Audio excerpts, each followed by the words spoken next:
Dans cette nouvelle section, on va s'intéresser au risque, à sa définition d'une part, et à sa prise en compte lors de nos choix d'investir ou non dans un ou dans un autre projet.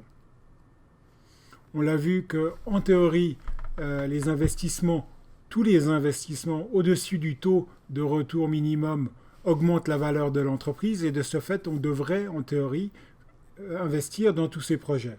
Toutefois, la plupart du temps, les ressources financières ne sont pas infinies et de ce fait, il est important de fixer un taux de retour minimum qui dépendra du risque lié au projet et au financement.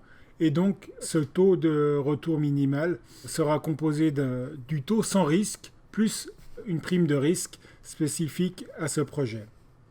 Le retour sur investissement dépendra de combien sera généré par le projet et quand. La définition du risque maintenant, pour commencer, il faut bien voir que le risque n'est ni bon ni mauvais. Le risque peut être un danger, mais également une opportunité. Donc il ne faut pas éviter le risque, mais par contre, il faut être rémunéré en fonction de ce dernier. Le taux de retour minimal peut être donné ou alors calculé en fonction de l'environnement. Dans le cadre de nos évaluations, on va essayer de projeter des cash flows dans le futur. Et vu que ce dernier est incertain, les cash flows projetés le sont également. De ce fait, il va falloir incorporer le risque. Et là, on a deux possibilités. Soit on incorpore le risque au niveau du cash flow.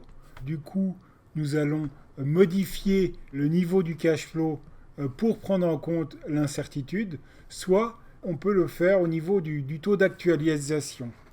Donc, soit on prend en compte ce risque au niveau du dénominateur, soit au niveau du numérateur. Les différents types de risques, on considère qu'il y a trois principales familles de risques.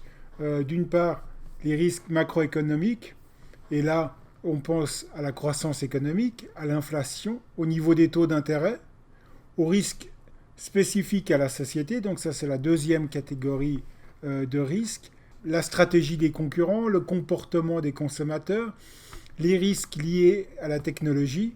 Vous voyez que ces risques-là, qui sont donc spécifiques à la société, sont exactement ces risques que nous avons identifiés dans le deuxième chapitre.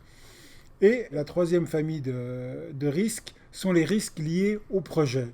Donc les incertitudes liées au coût et au coût des matières premières. On peut penser aux incertitudes liées au prix de vente des produits, la technologie de production, etc. Donc, comme on l'a vu auparavant, on peut incorporer le risque au niveau du cash flow et de leur montant. Lorsqu'on fait cela, on va faire une vanne de cash flow certain que l'on va discounter par le taux d'actualisation qui correspondra donc à 1 plus le taux sans risque. Et le cash flow certain va être le cash flow dont on sera certain qu'il sera le bon.